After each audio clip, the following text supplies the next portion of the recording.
Shalom teman-teman semuanya, puji Tuhan, puji nama Allah yang maha tinggi.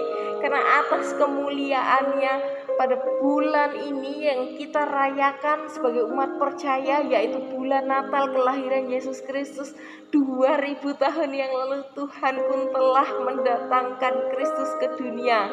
Nah teman-teman, tentang kemuliaan Tuhan yang telah dinyatakan di dalam Alkitab ini, tentang banyaknya kesaksian bagaimana Allah sendiri telah menggenapi kelahiran Yesus Kristus yang sebelumnya telah dinubuatkan oleh nabi-nabinya di perjanjian lama.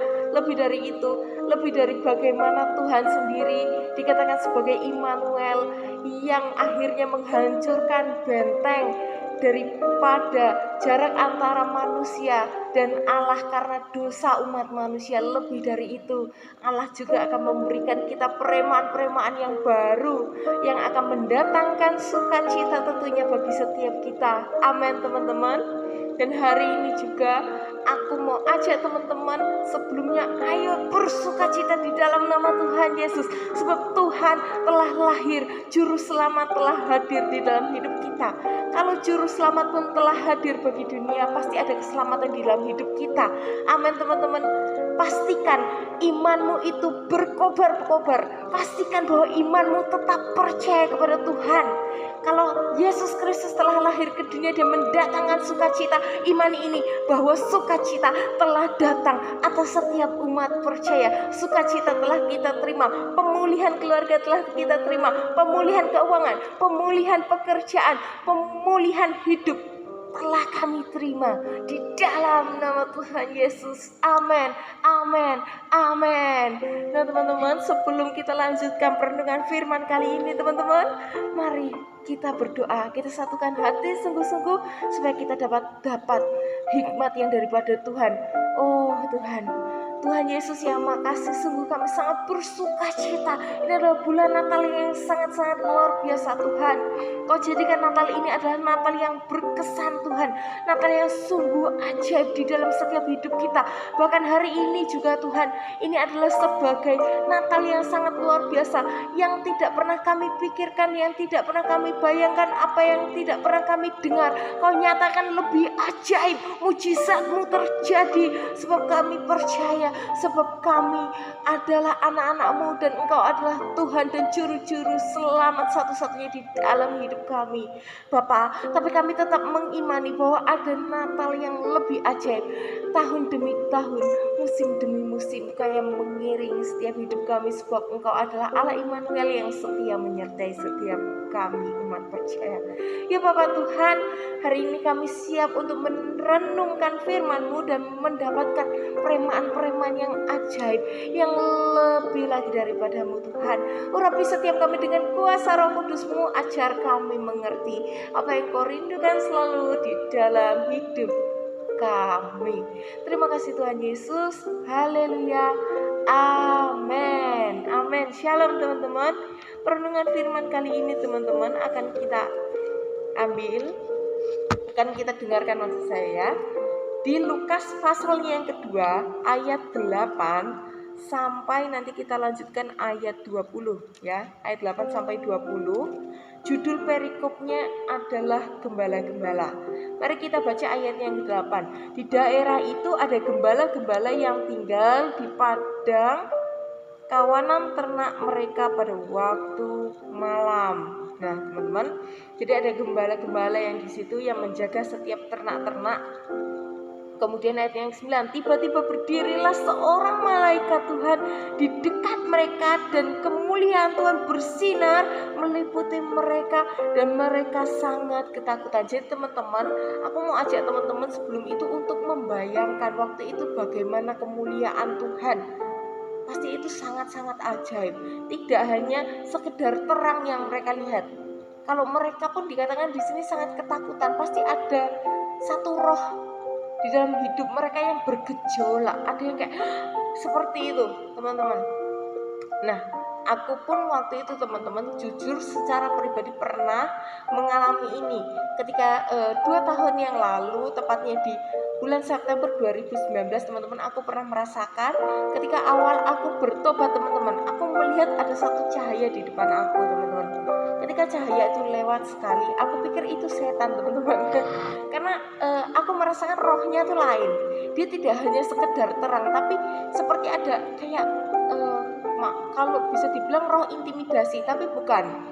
Nah, kenapa kadang-kala ya teman-teman, ketika kedatangan Tuhan kita tuh kayak rasanya terintimidasi karena begitu besar kuasa Tuhan dan begitu sangat berdosanya kita. Jadi sebenarnya yang terintimidasi itu bukan rohnya kita, tetapi karena kehidupan dosa kita, makanya ada sedikit rasa intimidasi. Ini sedikit penggambarannya saja supaya teman-teman mengerti.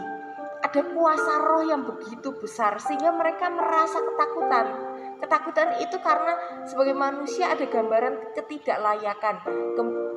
Ketika melihat atau merasakan ada kemuliaan yang begitu besar. Jadi kita bayangkan pada waktu itu teman-teman, kita bisa bayangkan bahwa ada sesuatu yang besar yang benar-benar datang sehingga mereka merasa ketakutan. Bukan hanya sekedar sinar biasa. Ini dikatakan sinar kemuliaan ya, Tuhan hadir. Ayat yang ke-10. Lalu kata malaikat itu, ternyata yang datang malaikat. Jangan takut, sebab sesungguhnya aku memberitakan kepadamu kesukaan besar untuk seluruh bangsa. Nah, sampai sini dulu teman-teman. Yang baik bagi Tuhan. Nah, tadi kan saya sudah bilang bahwa ketika ada kemuliaan besar yang datang, kita kan ada roh dosa kita yang terintimidasi. Lalu ada rasa takut. Nah, ketika pertama kali kita merasakannya, di awal-awal kita tuh sempat beberapa waktu tidak bisa membedakan ini setan atau Tuhan, sehingga kita jadi ketakutan dan kayak ya aduh apa nih gitu teman-teman. Tapi di sini adalah tanda bahwa memang kemuliaan Tuhan yang datang adalah Tuhan sendiri akan menjelaskan dengan apa? Memberikan damai sejahtera teman-teman. Dikatakan di ayat 10, jangan takut sebab sesungguhnya aku memberitakan kepadamu kesukaan yang besar untuk seluruh bangsa. Ini di depan nih tiba-tiba malaikat itu datang, jangan takut. Sebab malaikat itu tahu mereka gembala-gembala ini takut. Aku membawa kesukaan yang besar. Kedatangan Tuhan di dalam hidup kita selalu membawa kesukaan besar. Kedatangan Tuhan di dalam hidup kita selalu membawa damai sejahtera. Amin teman-teman, imani itu. Nah teman-teman, cara membedakan damai sukacita yang dari dunia dan daripada Tuhan. Kalau damai sukacita yang daripada dunia teman-teman, di depan manis, tapi akhirnya gak enak. Contoh paling simpel yang sering sekali juga terjadi dalam hidup kita, seks bebas, narkoba, kemudian ada penggelapan uang, pencurian dana, seperti itu teman-teman. Manis di depan, nggak baik di akhir, sepet nanti rasanya. Tapi kalau kemuliaan Tuhan sempat beberapa detik, karena saya juga pernah ngalami waktu itu teman-teman, bahwa rasa intimidasi itu nggak datang lama-lama seharian gitu, nggak. Tuhan tuh nggak akan lama-lama untuk memberikan kita rasa intimidasi. Apalagi kalau kita pun sendiri mau buka hati buat Tuhan, Tuhan pun akan segera datang memberikan damai sejahtera. Pertama kali ketika Tuhan datang ke kehidupan saya lihat sekali rupa Tuhan waktu itu. Tuhan tidak berkata apa-apa, tapi Tuhan memberikan damai sukacita. Tuhan memberikan kasih di dalam hidup saya, sehingga saya tahu ini Tuhan Yesus. Kenapa? Saya bisa rasakan kasih-Nya, kasih yang saya tahu saya nggak pernah bakal temukan di dunia. Makanya hari ini saya bertobat. Makanya hari ini saya ada di sini untuk merenungkan firman Tuhan bersama kalian, membagikannya dengan segala kebenarannya. Karena saya tahu Tuhan adalah juru selamat saya satu-satunya dalam hidup kita, di dalam hidup saya, di dalam setiap hidup umat yang percaya. Teman-teman, saya sangat berdoa dan berharap kita sebagai seorang Nasrani tidak hanya sekedar merayakan Natal sebagai kelahiran Yesus Kristus, tapi saya ajak teman-teman untuk sungguh-sungguh mau benar-benar mengerti apa sih sebenarnya arti kelahiran Kristus. Bukan hanya sekedar memeriahkan ibadah Natal, tetapi bagaimana kita akan lebih sukacita kalau kita mengerti sungguh-sungguh apa itu arti Natal, apa itu arti Tuhan, kelahiran Tuhan Yesus.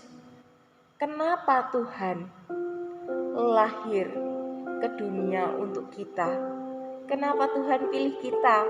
Kenapa kita mengimani Dia? Kita harus tahu. Kalau kita gak bisa mengerti tujuan kita mengimani Yesus Kristus, atau bahkan Dia lahir ke dunia pun hanya sekedar, oh iya aku tahu Yesus lahir ke dunia untuk menyelamatkan umat manusia, titik. Gak ada peremaan yang lebih, terutama yang mendalam di hati kalian. Mau aku nyerocos kalian nonton pengkhotbah siapapun bilang membahas tentang firman Tuhan, kalian tidak akan bisa merasakannya.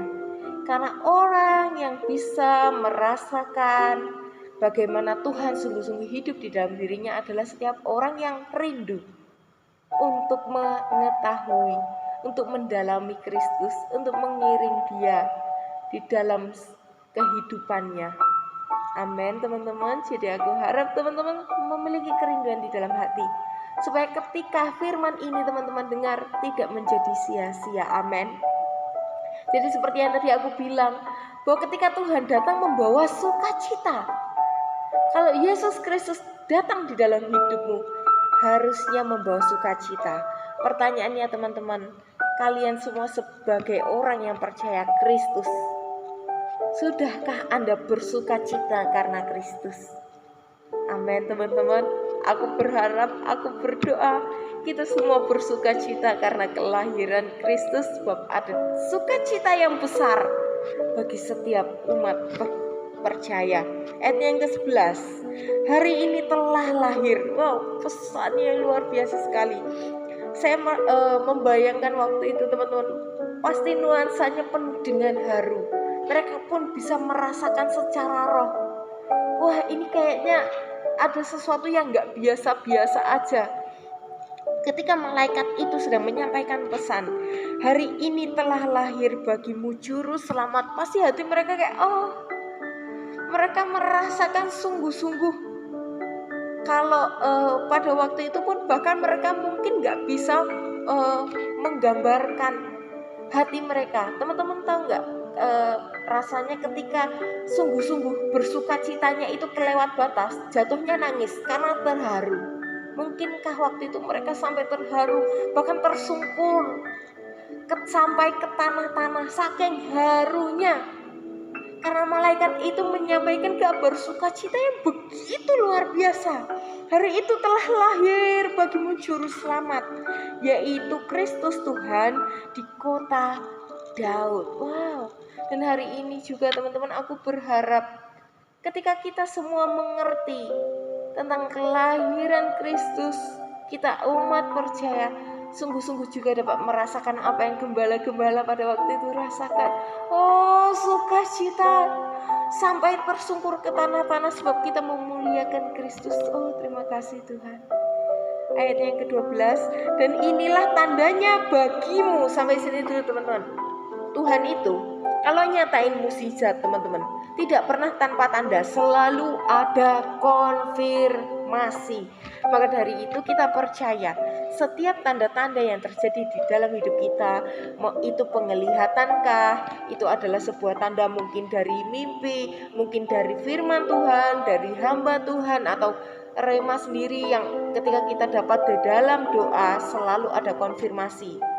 Di sini juga mengajarkan kita ada pereman-pereman yang daripada Tuhan, bahwa orang percaya tidak boleh hidup di dalam kegabahan. Maksudnya apa? Terburu-buru, tergesa-gesa, gegabah. Kalau ambil langkah itu sembarangan. Oh, Tuhan bilang aku suruh ke sini, langsung kita berangkat. Tidak. Ya memang ketika Tuhan sudah berkata, terutama itu semua adalah kebenaran firman Tuhan, kita harus ambil itu, responi cepat-cepat. Tapi kalau Tuhan itu berkata-kata lewat rohnya dan memberikan kita hikmat, oh hari ini saya harus beli HP iPhone, contohnya seperti itu, selalu ada konfirmasi daripada Tuhan. Oh hari ini saya harus pergi ke mall, contohnya seperti itu. Nggak tahu, mungkin di mall mau selamatkan orang kan, kita nggak tahu. Hiduplah penuh dengan konfirmasi, tanya lagi sungguh-sungguh di hadapan Tuhan, jangan gegabah. Misalnya hari ini kamu butuh barang HP. Oh iya aku butuh HP, langsung cepat-cepat beli HP. Berhikmatlah.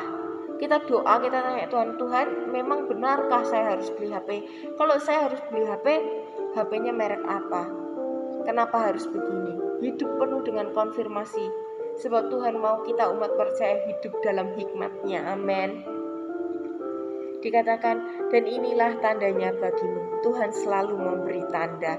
Saya jadi ingat teman-teman, ketika saya hidup di dalam pertobatan selama perjalanan tahun 2020, teman-teman, saya selalu banyak dapat penglihatan demi penglihatan. Waktu itu saya bilang, aduh Tuhan, ini sudah penghujung 2020. Benar-benar di bulan-bulan ini juga waktu itu saya bertanya, Tuhan, isinya penglihatan doang, nggak ada yang terjadi. Waktu itu saya pikir karena saya waktu itu juga barusan jadi Kristiani, saya barusan bertobat, lalu saya langsung nih 2020 dari awal Januari teman-teman sampai Desember saya penglihatan.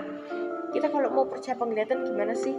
Oke, itu kita minta sama Tuhan hikmat, kita minta tanda. Tentu saja ketika kita sungguh-sungguh di dalam Tuhan, Tuhan tuh pasti kasih tanda, teman-teman.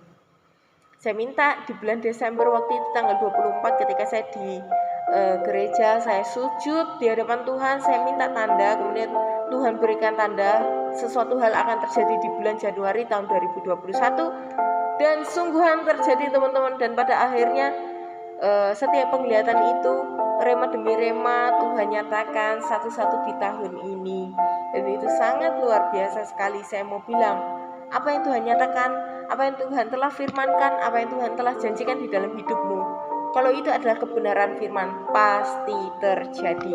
Tapi waktunya itu adalah waktu Tuhan. Makanya teman-teman harus selalu tanya, konfirmasi sama Tuhan. Tuhan, benarkah ini?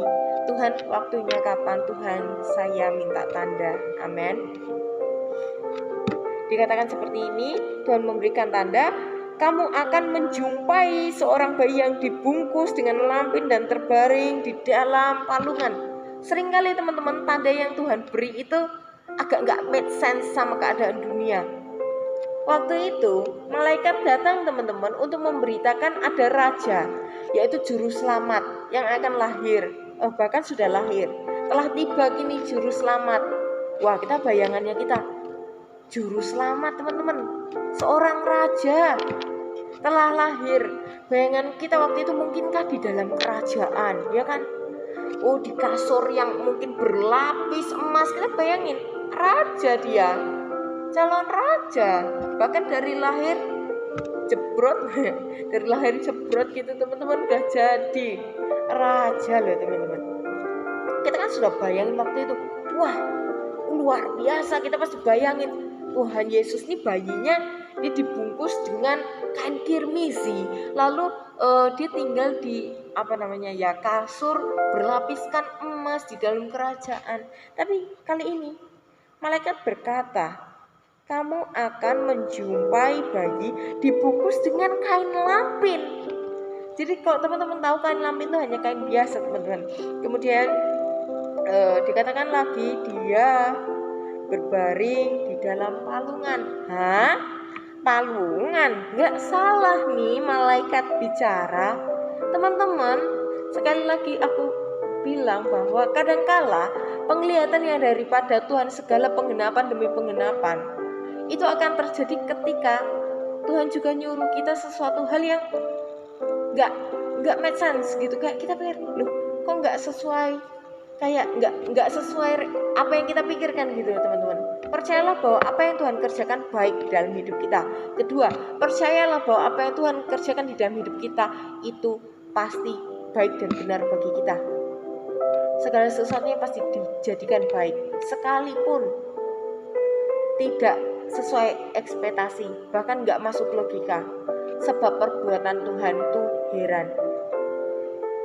Nah, supaya gembala-gembala ini bisa lihat kemuliaan Tuhan seperti yang disampaikan kepada malaikat, gembala ini kan harus nurut toh sama malaikat, harus punya iman dulu toh sama malaikat, baru nanti pada akhirnya gembala-gembala itu lihat, oh itu Yesus.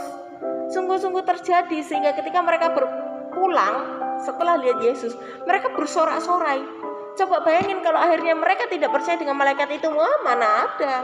Raja sang juru selamat, dia dibungkus kain lampin, berbaring di palungan. Itu sangat gak make sense. Tapi hari itu gembala-gembala mau hidup di dalam iman mereka.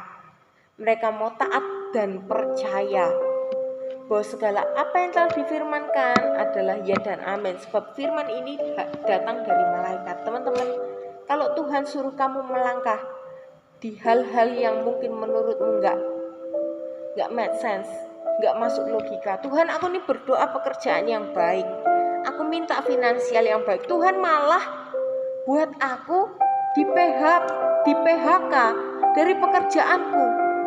Imani itu bahwa Tuhan mau berikan kamu pekerjaan yang lebih baik. Jangan jadi hamba yang selalu bersungut-sungut dengan rencana Tuhan, selalu pakai cara pandang Tuhan. Kita umat Kristiani, umatnya Tuhan, itu adalah umat yang dipanggil keluar, eklesia, yang dipanggil keluar dari dunia yang lama. Kita hidup di dalam dunianya Tuhan, harus pakai cara pandangnya Tuhan, harus bisa mikir apa sih yang mau Tuhan jadikan. Hidup itu jangan bersungut-sungut. Tuhan, aku ini butuh loh, ini kuliah butuh laptop, kok laptopku malah rusak.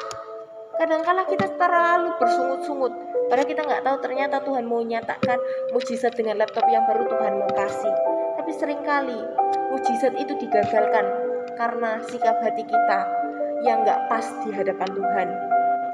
Mujizat Tuhan bukan tidak terjadi di dalam hidup kita, tapi sebenarnya mau dinyatakan. Tapi karena sikap hatimu menggagalkan mujizat Tuhan terjadi dalam hidupmu sendiri. Teman-teman, aku percaya bahwa sungguh-sungguh ketika janji Tuhan telah dinyatakan dalam hidup kita, Tuhan itu juga bersungguh-sungguh atas hidup kita, pasti dinyatakan. Amin. Siapkan dulu diri kita. Kalau teman-teman mau lihat kemuliaan Tuhan yang besar, pastikan bahwa kita pun layak untuk mendapatkan mujizat itu. Pastikan itu. Berikan sikap hati yang benar di hadapan Tuhan. Tuhan, aku percaya dengan iman. Apapun yang terjadi Tuhan, aku mau percaya dengan iman. Teman-teman, di dalam hidupku, terutama di dalam kehidupan Natal, saya selalu berdoa. Ini adalah Natal ketiga saya ketika saya berjalan dalam pertobatan. Saya waktu 2019 pertama kali saya Natal, saya selalu bilang sama Tuhan bahwa Tuhan, ini adalah Natal terbaik seumur hidupku. Tapi saya percaya dengan iman bahwa Natal berikutnya adalah Natal yang lebih baik. Saya percaya, dan itu benar-benar terjadi dalam hidup saya. Ketika saya melayani teman-teman, saya kekurangan uang. Saya cuma bilang sama Tuhan, Tuhan yang panggil saya untuk melayani, Tuhan juga yang berkati saya. Saya sekolah teman-teman, tidak bisa bayar uang sekolah. Tuhan yang panggil saya sekolah di sini, Tuhan juga yang bayar sekolah saya. Saya imani sebelum saya lulus, bayaran sekolah saya sudah lunas. Dan teman-teman, luar biasa. Bulan Desember ini, sejak 1 Desember Tuhan sudah nyatakan mujizatnya. Mungkin saya akan cerita mujizat-mujizat yang Tuhan telah nyatakan di video-video berikutnya. Tapi yang saya sini mau nyatakan, saya mau pastikan, saya mau jelaskan bagi teman-teman semua, hidup mengiring Yesus itu tidak pernah jadi sia-sia. Amin. Kita lanjutkan ayatnya. Ayatnya yang 13. Dan tiba-tiba tampaklah bersama-sama dengan malaikat itu sejumlah besar bala tentara surga yang memuji Allah, katanya. Ini luar biasa sekali teman-teman. Kemuliaan bagi Allah di tempat yang maha tinggi, dan damai sejahtera di bumi di antara manusia yang berkenan kepadanya. Itu bala tentara. Jadi bayangin aja bahwa ada orang yang berlaksa-laksa, beribu-ribu laksa bicara, kemuliaan bagi Allah di tempat maha tinggi, damai sejahtera di bumi di antara manusia yang berkenan kepadanya. Ajaib.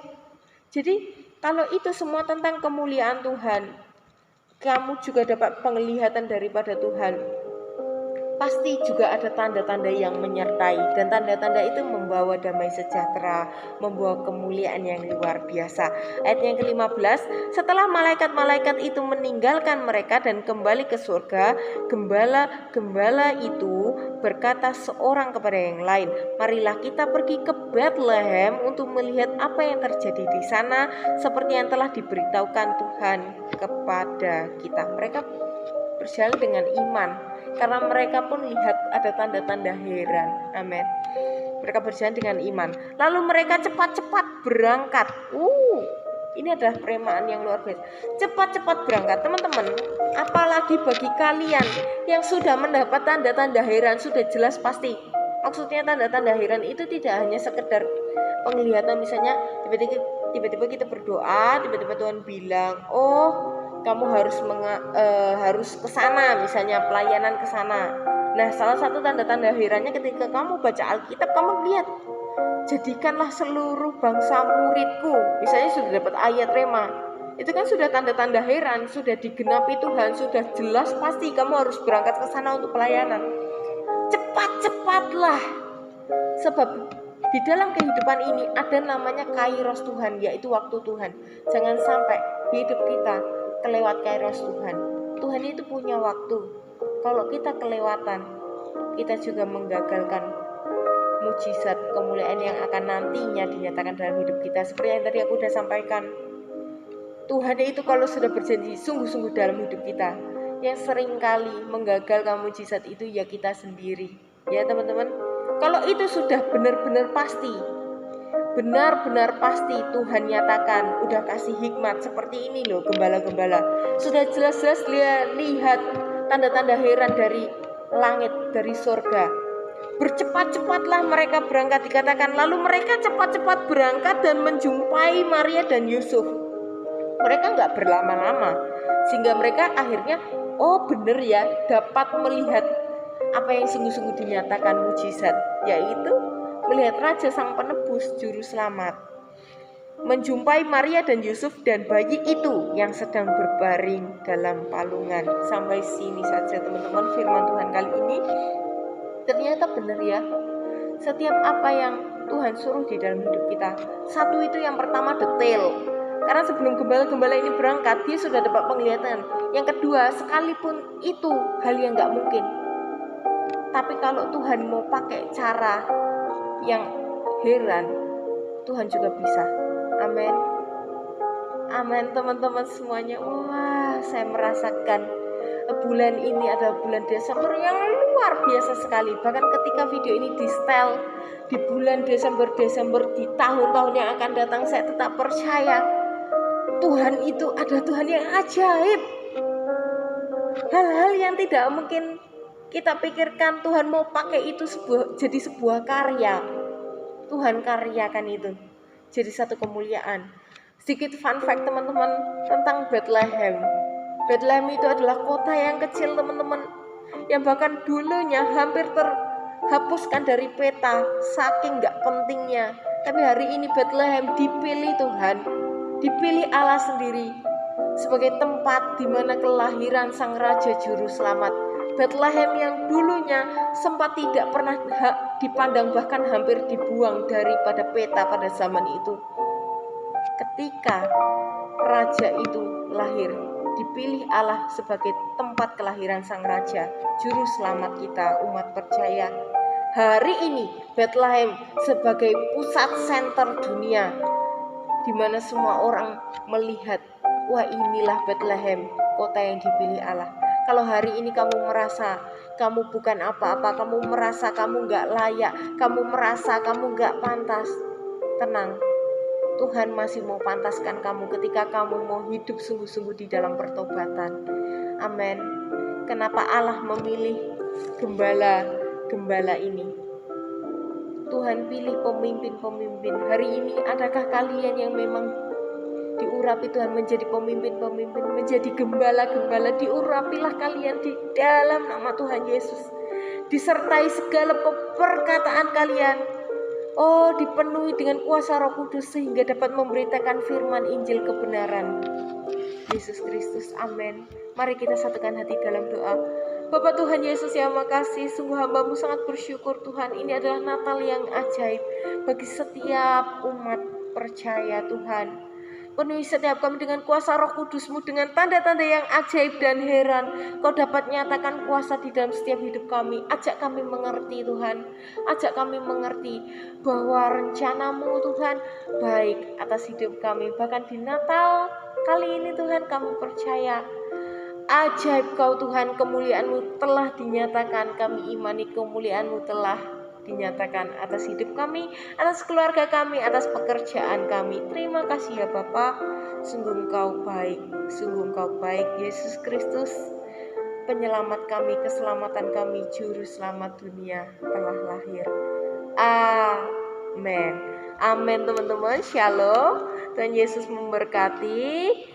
Selamat beraktivitas, selamat menikmati bulan Natal yang ajaib. Haleluya.